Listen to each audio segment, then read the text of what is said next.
ang luma naming bahay, ito po yun, at saka yung bago naming bahay na ginagawa ko, my first project as OFW.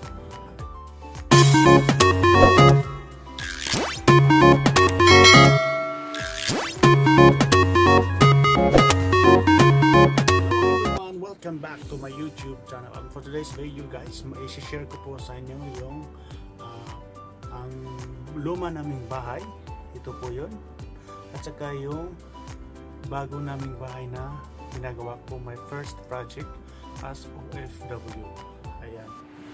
Ayan guys, sa hirap talaga ng buhay namin noon, hindi po kami makapagawa ng bahay, maayos na bahay. Actually, okay naman din yung bahay namin dati.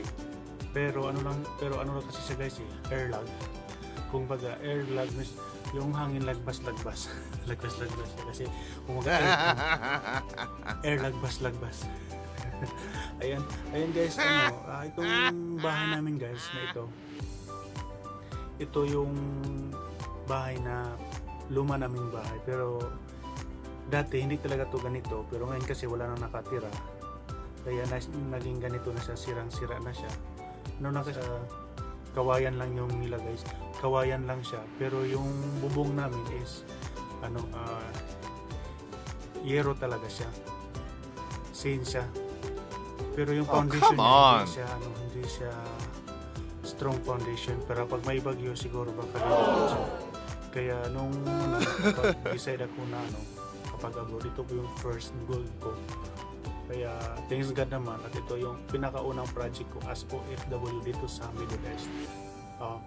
Sinabi ko to sa inyo guys because lang siya, I just want to inspire to all my kababayan, and especially po sa mga mahihirap na katulad ko. Kung meron po tayong mga goal o may gusto sa buhay na gawin, kailangan po lang natin ng determinasyon at tiwala sa sarili at siyempre sa Panginoong Diyos. Oh, come on! Kaya na yung bahay namin guys dati, nagsiksikan talaga kami noon kasi 8 kaming magkakapatid sa hirap ng buhay. Kaya para kami dong maghihiga kami, parang mga salmon ba? Dikit-dikitan. Kasi malit lang kasi yung bahay namin, isang kwarto lang, tapos yung the rest, kusina na. Yan, sobrang lit ng bahay namin. Tapos minsan pa may tulo pa. Pag umuulan, buslot siya. Magtuto siya. Oh, come on! Dati, yun talaga yung gusto ko na gawin na pag abroad ako, magkaroon ako ng magandang trabaho, bahay talaga yung priority ko. Kaya nung nandito ako sa abroad guys, I think year 2015 or 2016, 2015 to 2016, ito po yung bahay na pinagawa ko. Kaya na siya guys, simple lang naman siya, hindi siya masyadong malaki, pero siya, maganda yung foundation niya kasi siya, sementado na. Kaya thanks God naman. Naipagawa ko ito, I think more than 1 year to 2 years. Kasi ito po yung payo ko lang po sa mga mahihirap na katulad ko. Kailangan po natin ng tiwala sa ating sarili at kailangan magsikap po tayo kasi wala pong imposible sa taong desidido. Kurang liit, napakaliit yung bahay namin guys. Kaya nung nandito na ako sa abroad, ito yung pinakaunang project ko kasi naawa din ako sa kirpat ko kasi tinaguyod kaming 8 magkakapatid sa hirap ng buhay. Siyempre inuna niya po yung mga priority po. Pinaaral niya kami ng elementary at saka high school, and then marami po kaming magkakapatid, 8 kaming magkakapatid.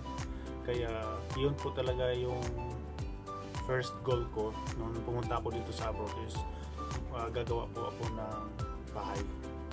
Ito pong bahay ko guys, po siya. Hindi naman siya masyadong malaki, pero ipinagmalaki ko to kasi galing po to sa pinagpaguran ko ito. Ayan, ito po siya guys. Ito po yung bagong bahay natin, di ba? Simple lang din siya. Hindi naman siya kompleto sa gamit, pero ano na siya, tapos na siya, kailangan na lang siyang pinturahan. Ayan, sa mga ano dyan, sa mga gusto namang gustong mag-abroad, kung meron kayong mga goals sa buhay nyo, i-set nyo yan na make us priority, kasi ang sabi nga nila, wala pong imposible sa taong desidido. So, kung gusto, maraming paraan, pero pag ayaw, maraming dahilan. Ayun guys, sa hirap ng buhay natin, hindi naman kasi dahilan ang pagiging mahirap para ikaw ay maging mangarap. Ang pagiging mahirap, pwede mo yang gawing inspirasyon. Huwag mong sabihin na ay mahirap lang ako, so hindi ko kaya yan. No, it's not like that. Kailangan mo ng inspirasyon. Make as inspiration your family, diba? Yung pamilya mo at saka yung sitwasyon mo. Kasi ang buhay guys, ano lang siya kumbaga is weather lang yan. Minsan nasa itaas ka, minsan naman nasa ibabaw ka. So ang kailangan mo lang gawin is magsikap ka. Wala namang imposible sa taong come may on. pangarap sa buhay. Kaya yung bahay na to, itong bahay ko na pangalawang bahay na ginawa ko, malaki ko talaga ito guys, kasi galing to pinaghirapan ko ng tugod at pawis ko, diba? Tapos meron din po akong pangatlong bahay na ginagawa. Ito siya. Itong pangatlong bahay na to, ito po yung bahay na pinagawa ko sa kapatid ko na lalaki, yung kasunod ko. Kasi siya din po yung nag-sacrifice sa amin. Nag-sacrifice siya sa amin. Siya po yung palaging sumusuporta sa airpot ko dati. Kasi ako dati, may arte ako, ayaw ko magtrabaho. Bukid no, ayaw ko magtrabaho bukid kasi gusto ko talaga dati mag-aral. Kaya ako yung nag-aaral, yung pangalawang kapatid ko, siya po yung tumutulong sa airpot ko. Kasi nga gusto ko talagang patapos sa pag-aaral, kasi kumbaga yung edukasyon kasi guys, yan po yung sandata mo. Kahit saan ka pupunta, basta meron ka yan, mas mas advantage siya. Diba? Ayan guys, thank you so much for watching my vlog. Sana po ma-inspire din po kayo. Binibideo ko po to kasi I just want to inspire sa lahat po ng mga mahihirap na katulad ko. Kung meron po kayong pangarap sa buhay, gawin niyo po. Wala pong imposible sa taong may determinasyon, pag may gusto, di ba? Ayan, shout out ko po dyan sa pamilya ko dyan sa Pilipinas, sa mga kapatid ko, sa mga kapitbahay namin, at ayan guys, pakita ko lang po sa inyo yung video. Please watch this. Setting sun approaches for its turn to rest.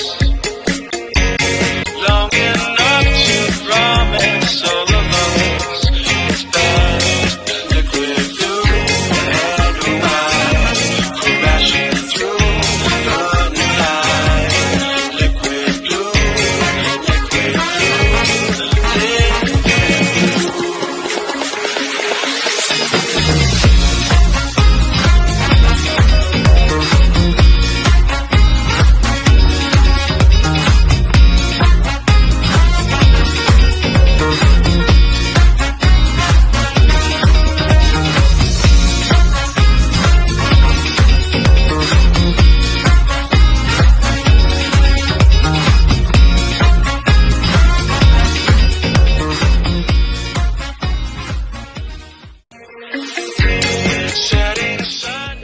Don't forget to like, comment, and subscribe.